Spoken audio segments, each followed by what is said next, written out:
Welcome to the Global Journalism Seminars. This is The Briefing. In October last year, Indian independent news outlet The Wire published a series of stories alleging that Meta was removing posts at the behest of Indian politicians. When Meta refuted the claims, The Wire published what they said were internal emails, which were later shown to be fake. By the end of the month, The Wire had retracted the stories, saying it had fallen prey to deception. The fallout has been catastrophic. Journalists charged, officers searched, equipment seized. Today, we'll discuss where it all went wrong. A poll of our International Journalist Fellows found 82% were aware of the controversy and said it left them feeling angry, frustrated, worried, and irritated. They also said it reminded them to be wary of anonymous sourcing, byline dodgers, and a lack of transparency. That's The Briefing. Let's begin.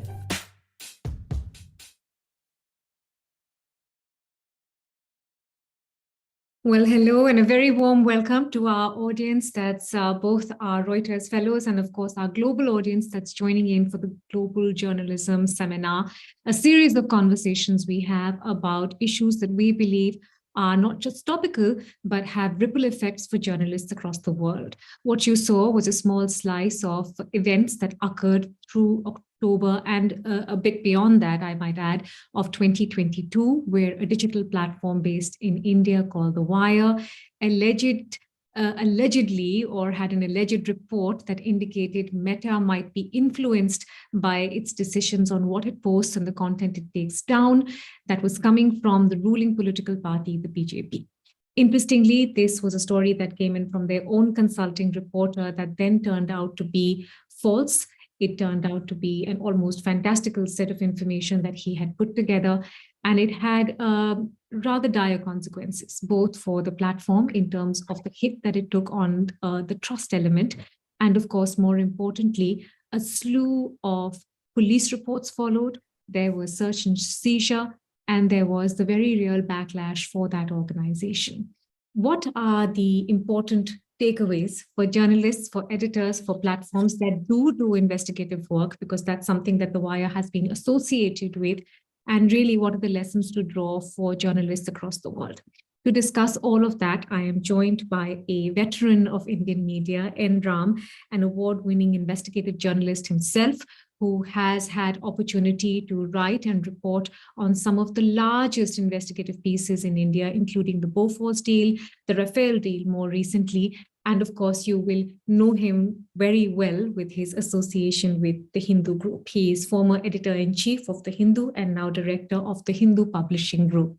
Ram, it's such a pleasure to have you here. Thank you very much for joining us today. I think we've set a little bit of the context in terms of what occurred for The Wire through the course of 2022. But I am curious to start first with what your initial impressions were as you saw this story unfold, because it almost immediately brought out very binary reactions. Some people supported the story, whilst others said, this doesn't smell right. Yes, I think it was an egregious series of mistakes, if you want to call them blunders.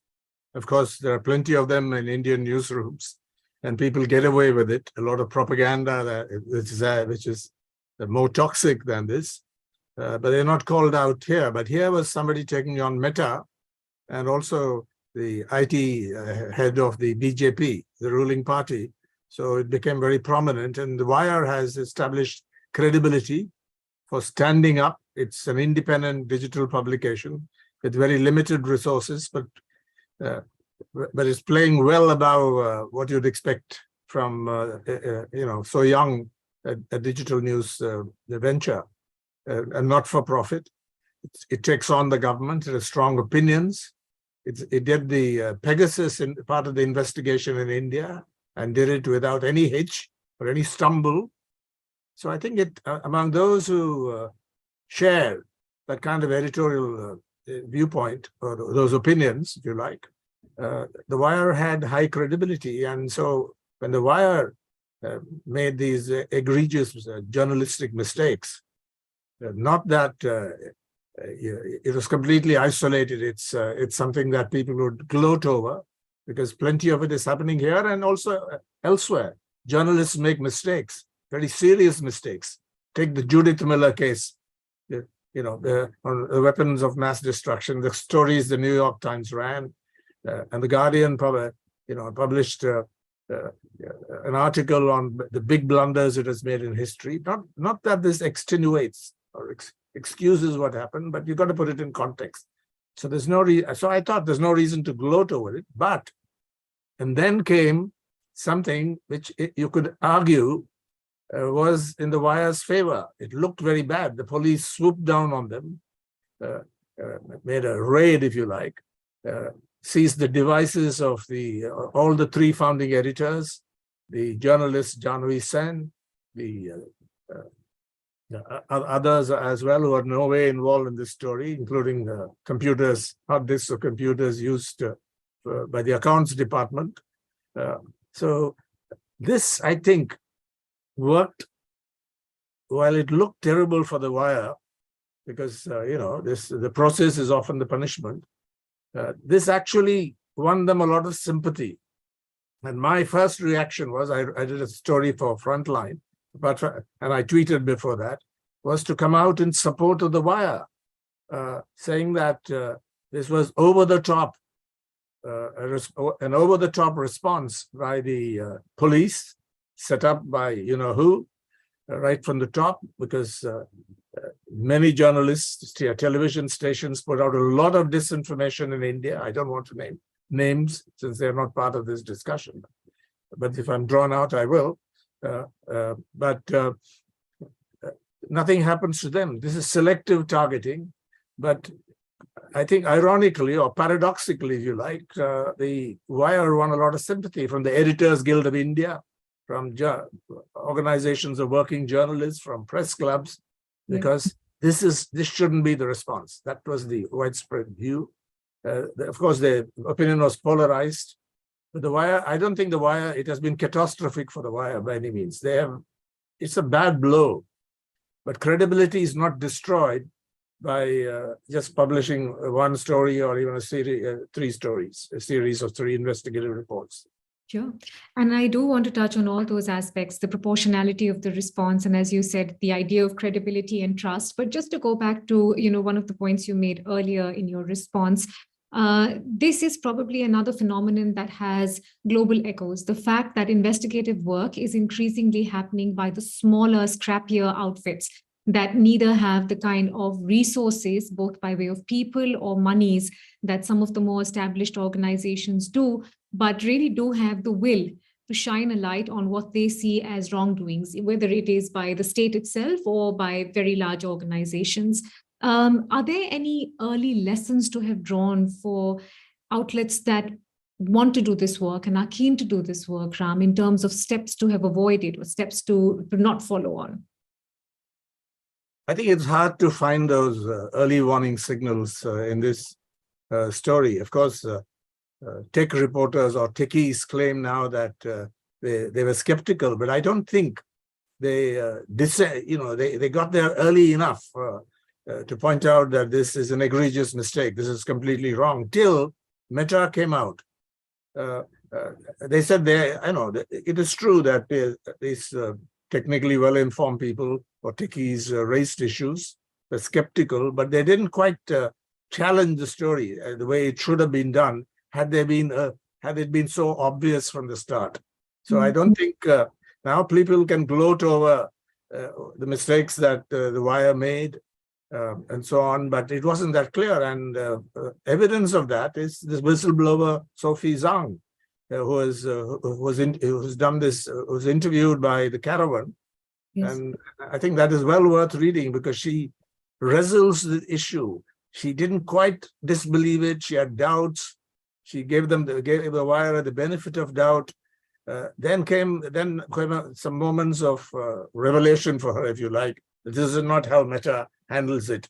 They don't absolutely deny the authenticity of documents if the documents are authentic. They will sort of play around it, but they don't do. And so she says, and that I think is probably right. They shouldn't have doubled down, and in fact, in this case, trebled down, because I think when Meta comes out with a clear denial, putting its neck on the line, if you like, his reputation on the line, certainly, then I think you got to take it seriously. If Andy Stone, if Rosen says that this is fake, then you take that seriously. And I think doubling down and trebling down was the mistake. Rather that they shouldn't have gone into the story in the first place. They made mistakes.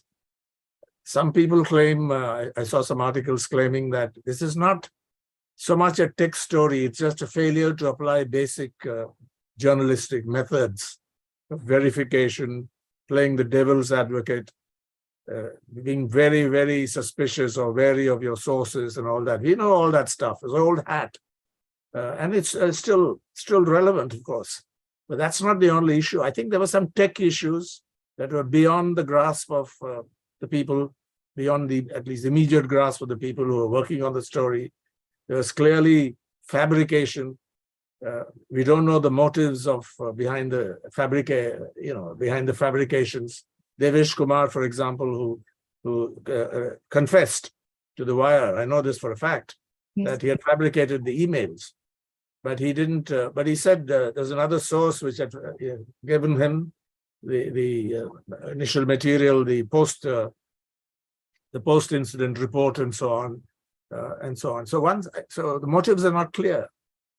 It's very easy to believe in conspiracy theories, but you could equally say, here is, there's somebody who's a fabulist, who's a fantasist in the tech world. And I think we have many examples of that. Yes. So that's, so it's not so clear that there were early warning signals, but there were clear warning signals after the denials came from Meta.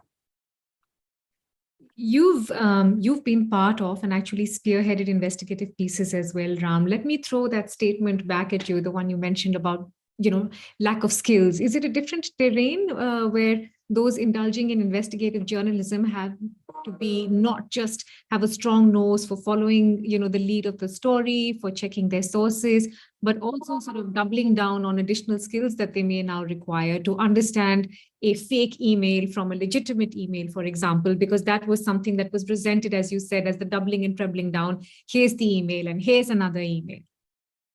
Yes, that's where, yes, it required some technical skills, or at least you should have consulted somebody, but they totally trusted Devesh Kumar, who had given them Take Fog, another very dubious story that has now been taken off. This story about a super app.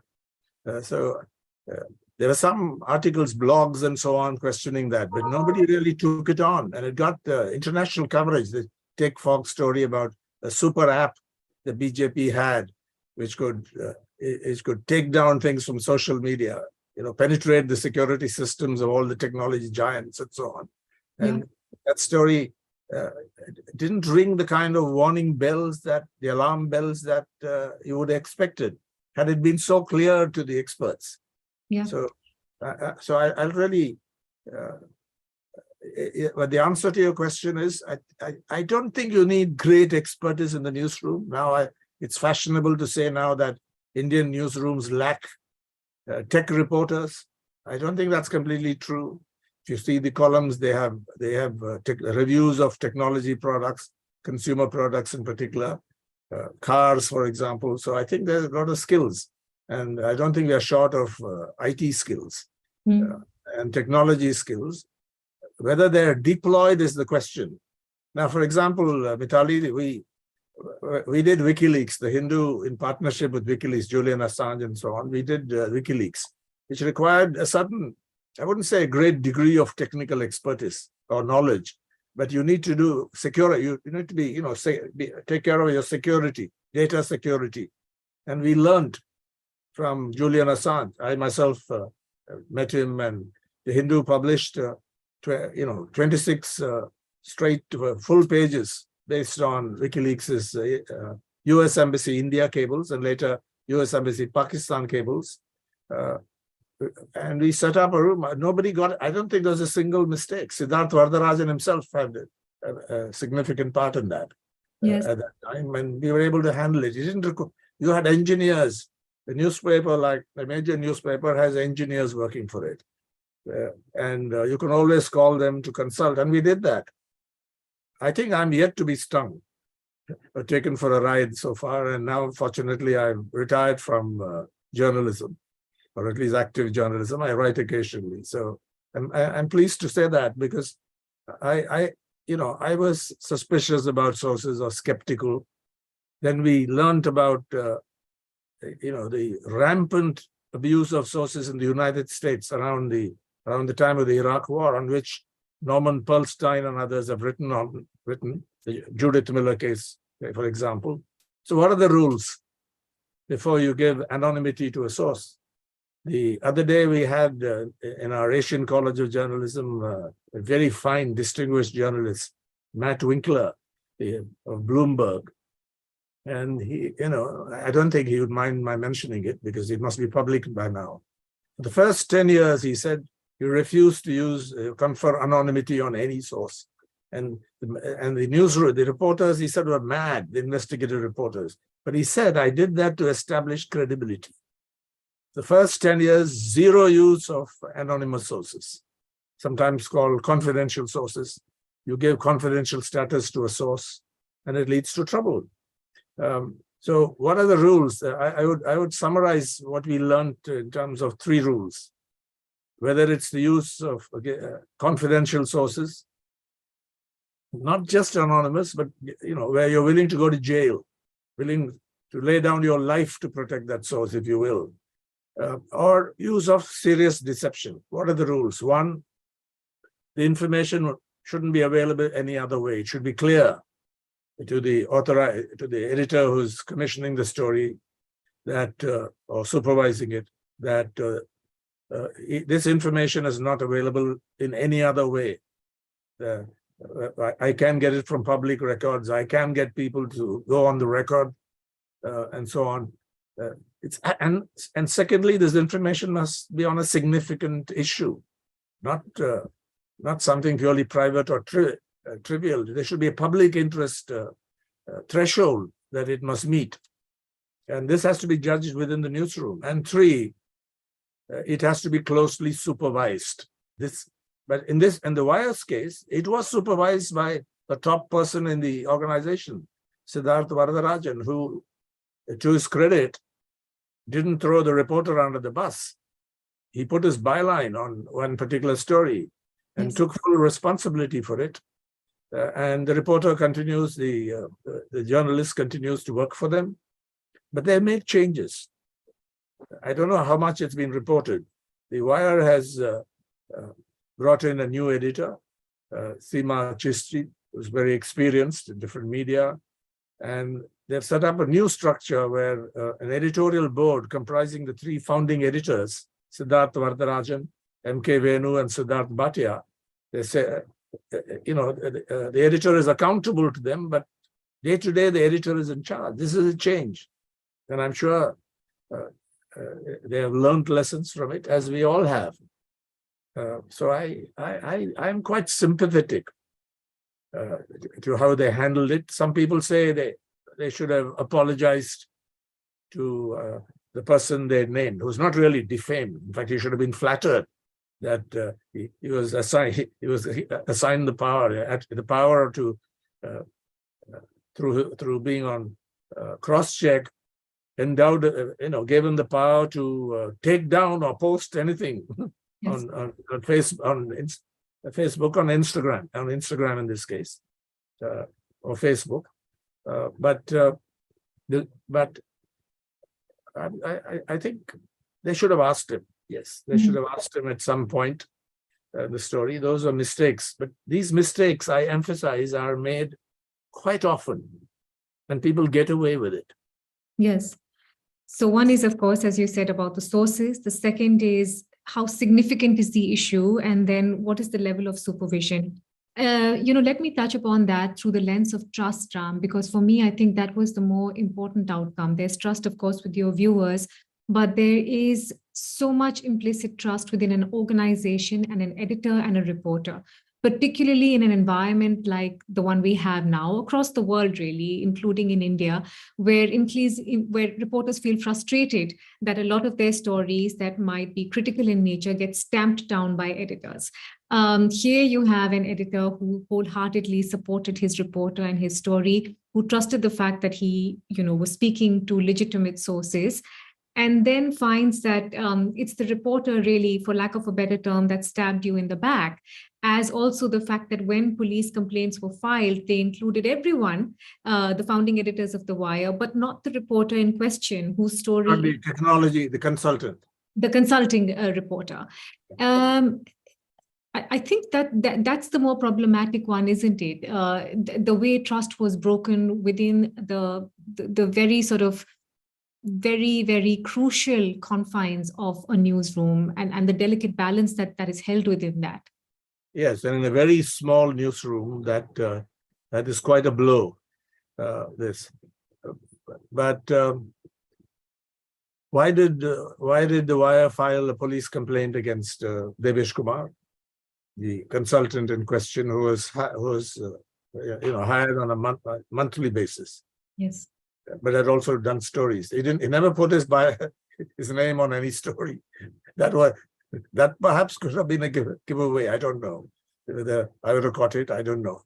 But people have criticized The Wire for filing a complaint against that thing. But I think the truth is they had no choice, because, as you say, his name was left out.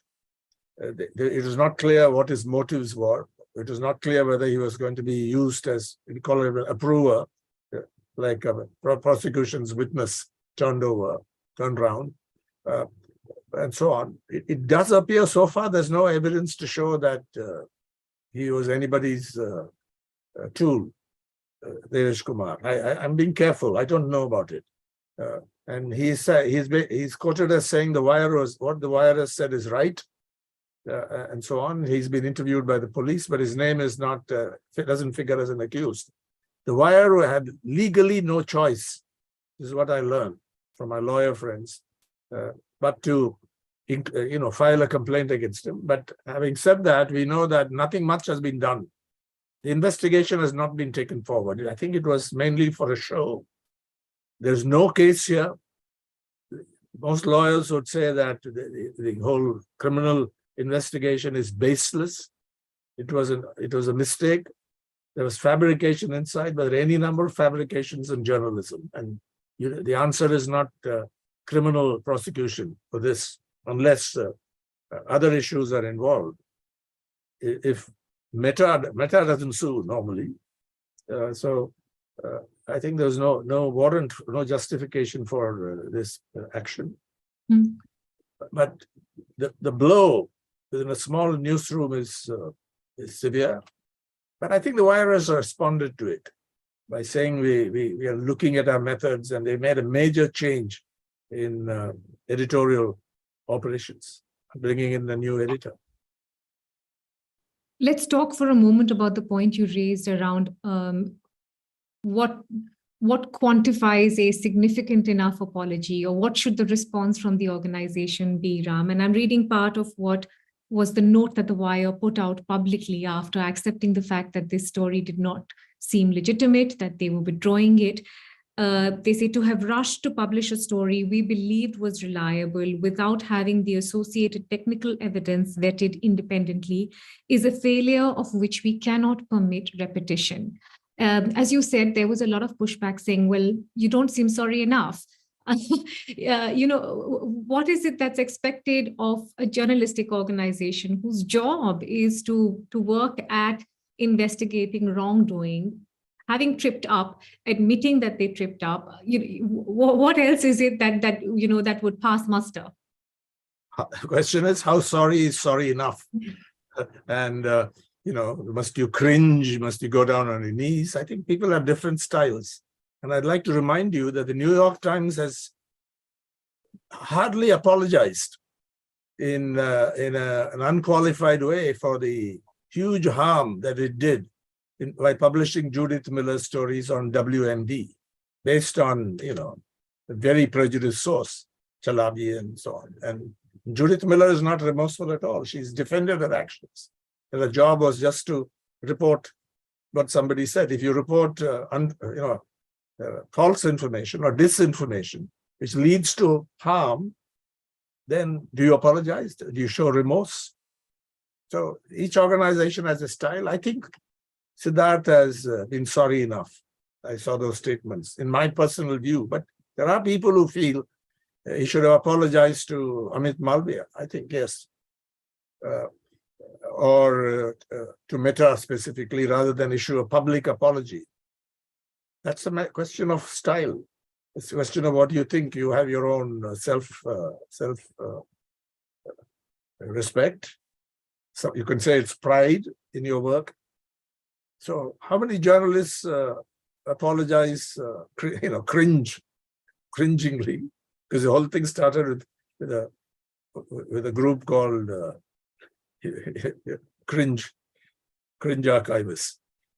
So how many journalists do that? So I think it's not a big deal for me. Have they retracted the story?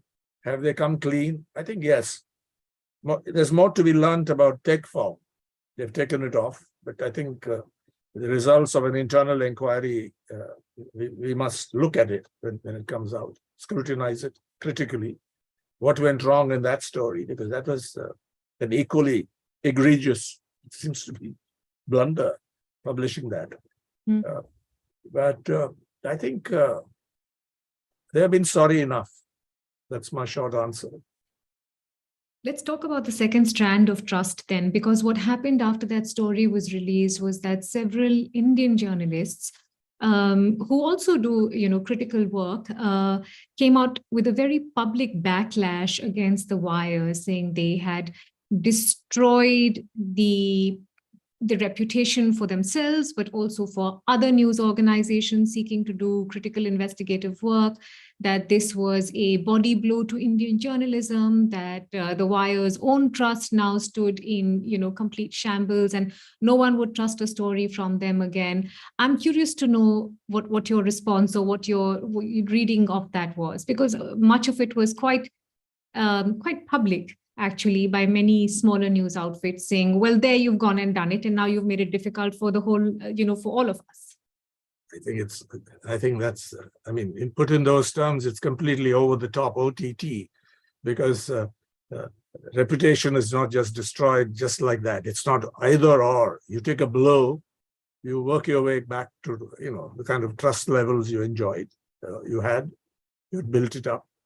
So I don't think it's completely destroyed or anything. It's a serious, severe setback to their, I wouldn't even say credibility, to their reputation. It must have shaken them also internally. It did. But do the people who read The Wire, the other story, Wire has gone on since after that, despite all these police, the police raid. Do people, have they lost trust? Have they switched off The Wire? I think some revenues have been affected to a modest degree. But it's not that The Wire has collapsed. It's not that The Wire doesn't do the kind of journalism it's been doing, the good journalism it's been doing before. And it'll do more investigations. But I read this statement by Siddharth that in future we will not publish any investigative stories involving technical matters without consulting an independent technology expert, which I think is going pretty far. I don't think you can keep it. You can hold yourself up to that all the time. You can't demand that every story relating to technology has to be independently verified. Of course, he's talking about serious investigation here, but I think that's a good safeguard. Some of the criticism has been that it's nothing to do with tech. You didn't require any great tech knowledge on this. You didn't have to be a domain expert. You didn't have to consult any outside expert. You just had to do basic journalism, as though it's so obvious. Because the use of sources often involves the abuse of sources. You use sources for a particular purpose. Journalists use sources or abuse sources. And those sources also exploit the journalists. It's a two-way process. So you have to lay down very clear rules, ironclad rules, I'd say, the kind that Matt Winkler mentioned. For 10 years, Bloomberg will not publish any story based on, allow any anonymous source to get into, to get published. Yeah. And I think you got to move that because this is a minefield in India and in many countries. Just look at television, they'll always say, they won't even say, qualify or describe the source. The source is said this, and then sometimes the journalist will invent the quotation because, if you have license to do that, dishonesty creeps in a certain number of cases, at least a small minority perhaps. But there has to be supervision and clear rules of the game, codes of conduct, which laid down 3 rules. You couldn't have got the information any other way. 2, it has to be on a subject of public interest or some significance. 3, it has to be closely supervised. And if you can play the devil's advocate, if people who are not experts within the newsroom, but just experienced journalists get in on the story and play the devil's advocate, I think that will ensure there's no, for the wire and for everybody, that there will be no repetition. I can give you one example, Mitali, that when I was editor in the Hindu, editor-in-chief, there was a very experienced and a woman journalist of great skill and ability who did investigative stories. I don't want to name her because I don't have a permission. She would come and do the story and quote well-researched story, it looked like, but she wouldn't tell me the name of the source or the identity of the source. So my response would be, you are at liberty to keep your promise to your source, but this will not appear in the Hindu.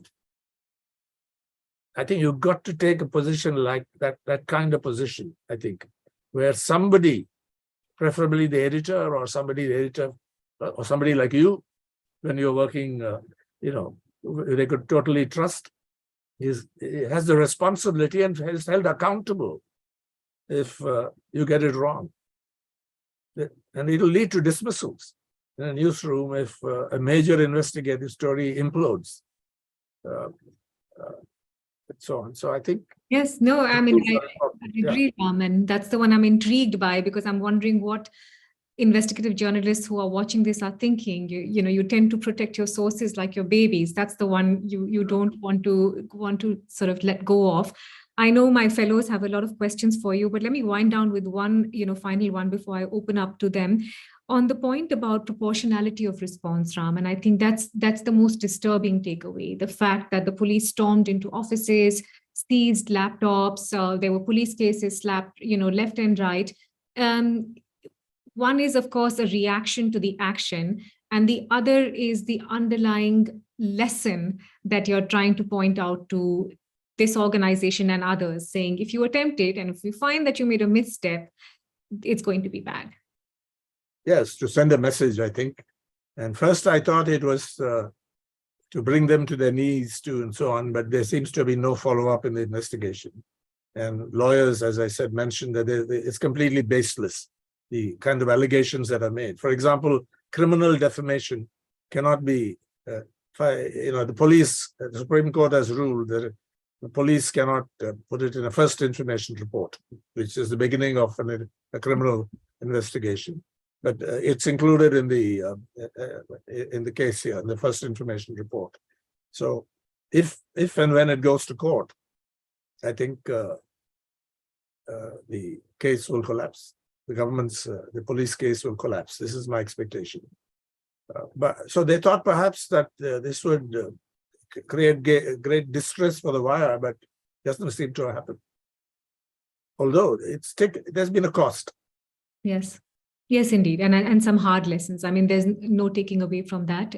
It was an error. It was an error of judgment. But I think for all news organizations, as you said, the point is to pick up where you left off, learn hard lessons, and really carry forth from there. Let me sort of virtually hand across to the room where all the Reuters fellows are waiting, and I think there's questions lined up already. Let me hand over to Caitlin to steer that. Caitlin. Hi, Natalie. We've got a question for you from Regine from the Philippines. Please go Hi. ahead and post it. Regine, go ahead. Hi, thank you so much for speaking with us today. I was just curious, what would your tips be for how a newsroom or how a journalist could recover from such a high-profile human error, especially if that has been weaponized by people who are critics of the traditional media? How do you have any practical tips, maybe for recovering trust and your reputation? I think you can be a good you do good journalism again. You continue to do what you were doing before till this big. I use the word egregious. Certainly the actions, but Siddharth Varadarajan or his founding editor, his co-editors, or the new editor. I think they'll continue to do good journalism, just as they handle the Pegasus investigation for the India part with great responsibility, and nobody could question any part of their stories. Basically, they verify. They had phone numbers, and they had to find people who this belonged to, and they came out with a series of very good stories on Pegasus, which is of great public importance in India. So how can a journalist recover from it? I think they have to work hard to do that. But yes, I know in the United States, journalists get fired once they do this. It doesn't happen, I think, here. And this is an organization which is a not-for-profit. It is independent. It believes in in what it does, its vision of journalism. It's out there at its website. And to the credit of the editors, they have they have not made anyone a scapegoat. A question for you from Tarjei from Norway. Hi, thank you for this very interesting talk. I'm interested in what rules do you suggest as a veteran man of Indian press for the use of anonymous sources? Especially interested in if you diversify between the promise between the journalist and the source when the editor cannot know who the source is, or if you also have a second layer where the journalist shares with the editor but with no one else outside the newsroom who the source is. Do you treat those cases differently? And then I'm also interested in if you have any suggestion for the case where the journalist wants to remove their byline from the article. Is that a red flag in your newsroom, or is that something that happens from time to time and is okay?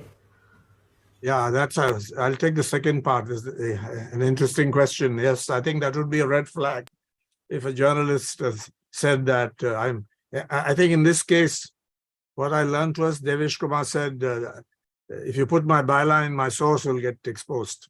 And I don't think they should have bought into that. So that would certainly be a red flag. If a journalist insisted that the journalist who did the story or the bulk of the story says, please keep me out, that would be it. I think it would be a red flag for you too. The question. And the other one is, yes, if the investigative reporter, usually I think it'll be one person who wants to protect a source. That person will not even tell his or her colleagues working in that group. So if that journalist is ready to tell the editor outside the newsroom, as you say, that would be the best. I would say the editor, you have to disclose it to the editor.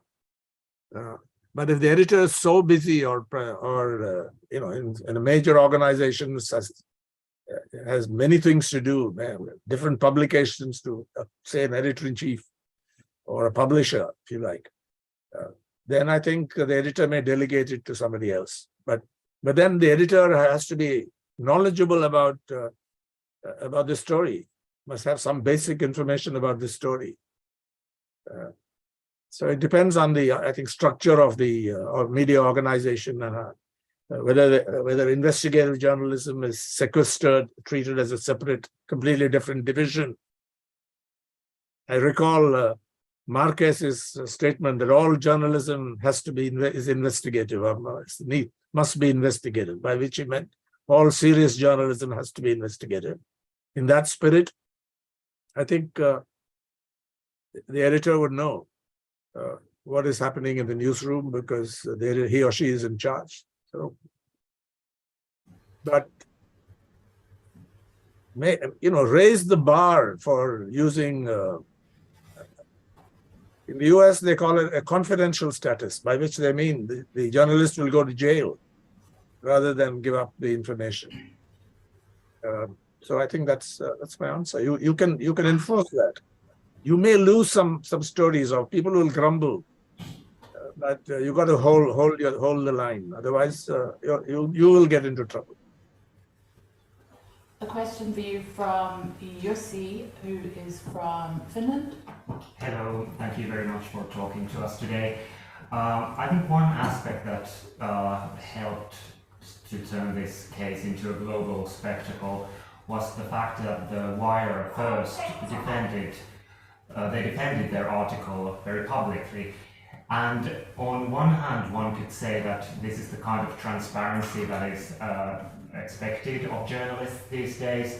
But on the other hand, one could say that because they were transparent and they wanted to engage themselves into a critical conversation about this article, it helped to put more fuel into the fire, and if a cynical person could say, it provided a drama or circus that went on for days and weeks. So what do you think about their approach to going public with their defending? Yes, I think once story was challenged in a fundamental way, I think it was an egregious mistake to double down. An email which many people thought was fabricated. They have doubts when that email from Andy Stone, the language of it, the punctuation, so on. And then treble down, actually, produced a screenshot. And a number of voices, people, not just in India, began to question it. That was a serious mistake, but that is where pride is involved, that I can't, or perhaps fear that I can't afford to get it wrong. My reputation is at stake. So that was a more serious mistake than, I mean, it's hard to say there was not a serious mistake in the first instance, but this was an even more serious mistake when it should have been clear, when it was becoming clear to many people. The Economist had quite a nice little piece soon after after it was exposed, after the story was shown to be baseless, that to the effect, quite sympathetic to the Wire, but saying it's in matters of faith, it's all right to want to believe, but not for journalism. Then it made the point that when Meta, earlier Facebook, even when it denies a story flat out, its reputation is so poor that everyone believes they're lying. They made that point, I think, and that operated in this case to quite a bit. And these guys who claim, oh, we knew it, came a little late to the party. You can look at the documents. All of them, the guys who are gloating over the Wire's misfortune. So I think you can check that out yourself. Yes, the short answer, yes, that was the major folly.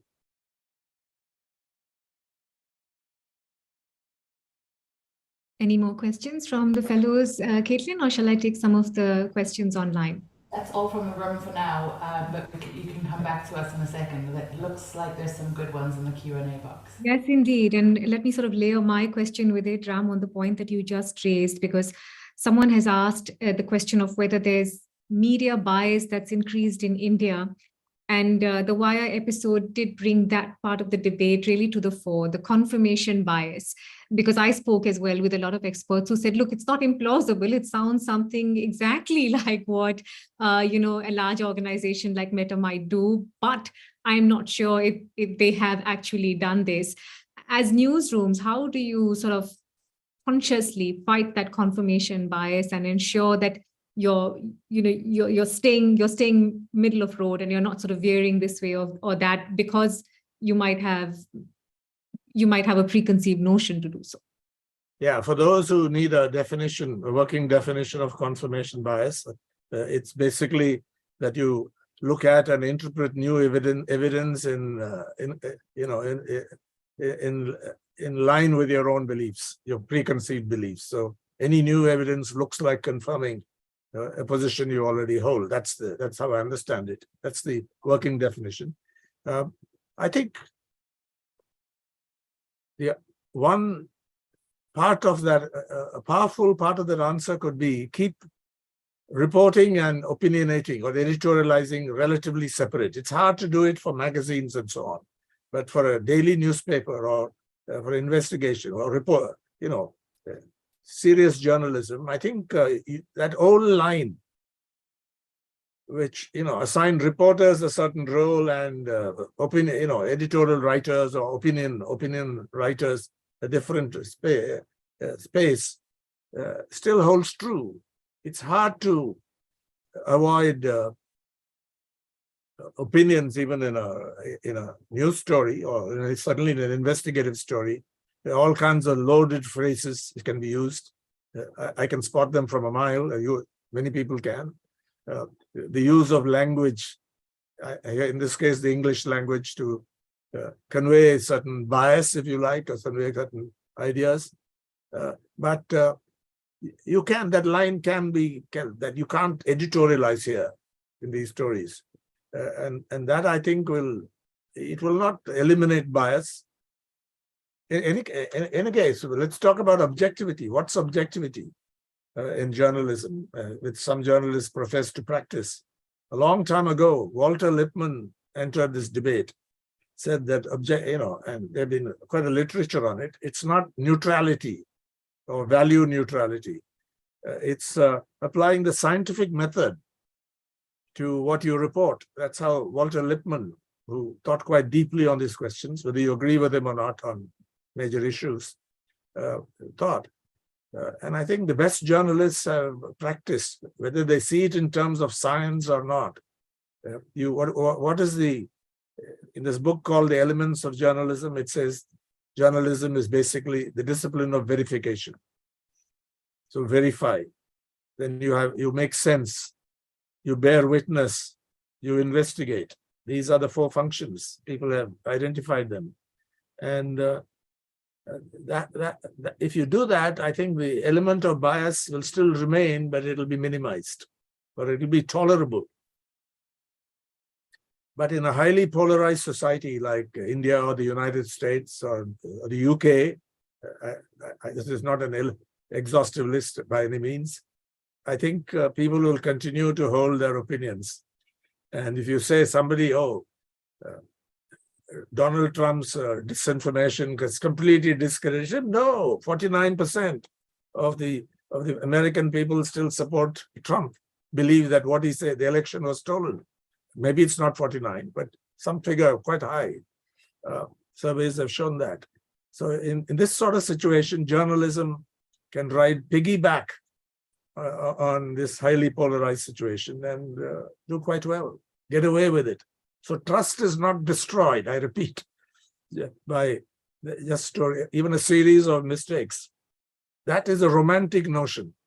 That I also believe that trust is important, but trust doesn't operate in a straightforward way. I think in terms of when you talk about public opinion. We Among don't. professionals, yes. Among professionals, you can measure trust in a more reliable way. But when it comes to a highly polarized public or a highly diverse publics, I think it's hard to make any generalizations about the destruction of trust or the subversion of trust. We don't seem to have indications of it so far, Ram. As you said, for the consulting reporter, Devesh, it looked like it was something he had fabricated on his own. But there are at least 2 questions asking about the possibility of this. Do you see an increased danger of fake claim stings that target the media? How do we mitigate those attacks? And the second one asking whether the Wire episode seems to have been a carefully planned setup attacking the organization itself. So far, I have not, on the second question, so far I have not seen any evidence. And the people I talked to in the Wire also have not, I don't think I've seen any evidence that it was some part of a great political conspiracy. No. We don't know yet who fabricated the original story about Amit Malviya. I don't think it could have been invented completely by Devesh Kumar. He said he talked to a source. Who the source was, we don't know. So I don't know, but I have not seen it. So at the moment, I don't think there's any indication that it was part of some grand political conspiracy and that the Wire was set up. Yeah. And on the other question, what was the other question? How do you mitigate these sort of fake or planted attacks that seek? I think you can. You can be on your guard. Some people say it doesn't smell right, or and so on. I think common sense doesn't always is not always a safeguard, but I think you can use a large dose of common sense to see whether it makes sense. Does this make sense? I don't know, and it's not a foolproof, safeguard, but I think that can be used in greater measure. But apply your professional standards. That's the best. For example, publication of pictures. We once did this exercise. What are the things that you've been doing right in your newsroom? I speak here for the Hindu, but I think the Financial Times. I was in a meeting where we exchanged these ideas. They said the same thing. If somebody came up with a photograph, it has to be either your own photographer or somebody your photographer will vouch for, because there you have to depend on the photographer. But I think you know them enough. We hope you won't get a Devesh Kumar in that sort of situation. Just as an example, I don't want to be too harsh about it. It has to be vouched for, verified, rigorously, I think, in every case, because you could also get into violation of rights and all kinds of things. But in newsrooms, they use any picture that comes their way, including photographs pinched from Twitter. And I think you can set up checks which belong to the pre-digital age. Much more difficult now with all this information coming in, but those, the basic rules will see you through against things. And you have to be suspicious, maybe that, or highly skeptical when it comes to taking up sensitive stories for investigation. I can give you any number of examples from our Bofors investigation, but there's no time. Yeah, where first you doubt, you can speak to the source, but is the source who he or she says he or she is? How do you know if they're in another place? You're at the mercy of your reporter. In that sense, you've got to trust the reporter. If the reporter puts the source on, it happened once for me in Bofors, and the source was authentic, and you could trust our reporter. And for those of you who haven't read about it, I urge you to read about the Bofors controversy and the investigative piece that Ram spearheaded. It took a government down, to put it in short. There's another slew of questions coming in, so I'm going to hop back into the room. Ram, Caitlin, let's go with it. I know we've got 6 minutes, but let's try and get as many as we can. A question from a Jordanian journalist, Manar. Thank you. My question is, if you have material evidence and an anonymous source, would you feel more comfortable allowing anonymous sourcing, especially in a big newspaper name? I'll just repeat that for volume purposes. Manar says, if you have material evidence to hand, backed up by an anonymous source, would you feel more comfortable accommodating an anonymous source at a big newspaper like The Hindu? You mean material evidence that corroborates what the source says? Correct. Yes, no problem then, but I'd still need to know the name of the source. Yeah. And a question from IM from the US. Hi, and thank you. I'm going to speak a little loudly just because I'm all the way in the back. I'd actually like to dovetail off of UC's earlier question about the editor's decision to double down even after Facebook publicly said that the story was based off fabricated material. I know that there's probably a lot of things that The Wire wishes it could have done differently, but in a case like this, what would you recommend reporters and editors do if a source does come after the story is published? How should the editor have basically reacted? If a source comes, what was that part again? Just that part? If a source comes to you after the story has been published and says, this is fabricated, I'm wondering, What are the next steps yes, exactly. for you as an editor? I think that the next step would be to own up and expose the source. You mean a confidential source who's given anonymity? Is that what you mean? Who comes and says it's fabricated? Yes, I guess for me the whole notion of the editor kind of publicly having an argument with Facebook, it really caught me by surprise. Usually it's the reporter who's attached to the story. And it felt like the editor was very attached to the story in a way that I don't know if I've ever seen before. And so I'm wondering, like, in this case, should there be kind of a wall between what the reporter does and what the editors do to make sure that there is some kind of transparency to make sure that, like, this story is either taken down or proven to be right? Oh, this is a very small organization which has very few people. And as I said, they play well above their level in terms of resources and so on, or even journalistic resources.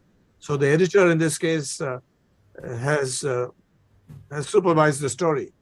Yeah, the editor. It's got very few people. It's not a large organization. It's not like a major newspaper where the editor may not have done it. So. Yeah, and I thought the question was, when the source who has given you the information comes and says it's fabricated, you mean that the source fabricated it, or the source was given fabricated information? It depends. But if the source fabricated it, I'd have no compunction in throwing the source under the bus. And a final question for you from Asif from Bangladesh. Hi. Sir, my question is, I agree with you, first of all, that after the Meta response, The Wire should have recanted. But concerns about cross-check powers and the context of the initial takedown remain. At the moment, it feels like big politics and big tech are having a good laugh at the expense of small journalists who may have made a mistake. How should the story proceed now? Yeah, I've just been looking at the Meta's oversight board's policy advisory opinion on cross-check, and it finds them short. It's quite a serious critique. It's couched in somewhat kind language, but they lack transparency. They don't treat all people equally. Key findings. This should be, yeah. I'm glad you raised this question, because in the midst of all this, we can't let Meta off the hook or cross-check off the hook, because even the oversight board has strongly criticized them. And earlier, Meta was not forthcoming with the information sought by the oversight board, and I think they threatened to resign. And then Meta, I think, gave them information. It's worth. I just saw it today. It's I think 67 pages, but it's well worth reading. Please read it. Unequal treatment of users, delayed removal of violating content, failure to track core metrics. These are the problems they find. Lack of transparency around how Crosscheck works. I think Crosscheck is quite indefensible. Having looked at it, it's completely, even within their business model, it's completely indefensible. And you would expect somebody like Amit Malviya to be on that list. You'd expect many people, and people are not informed when they are on that list. So big tech cannot continue to laugh, because I think good journalists will get back to the story. The Wall Street Journal, for example, and now you have lots of documents out there with the two major whistleblowers. One of them I mentioned. So I think they can do good journalism with that material and continue to hold these big tech, in particular Meta, to account. But this report looks quite important to me. This oversight board's policy, it's called Policy Advisory Opinion on this. I think they find them well short of the standards they expect from Meta. I think that's a great note to wind down the conversation on. And you're absolutely right, Ram. Large flaws exist in many of these larger-than-life organizations now, and that doesn't absolve them. The fact that there may have been one investigation that went wrong, which as well the news outlet should be held accountable for, and should make sort of steps to correct that, which I think they have. And perhaps the next few months will show up what Wire does to rebuild credibility for itself within the newsroom and without as well. Thank you so much. We are so appreciative of your time today and all that you've shared with our fellows and with the larger audience. And I hope it's been a meaningful conversation for everyone who's joined. It's been a pleasure to discuss this, and I wish your fellows the best. You're a wonderful program there in Oxford, and greetings to all of them. Continue to do great journalism. Thank you for your warm words.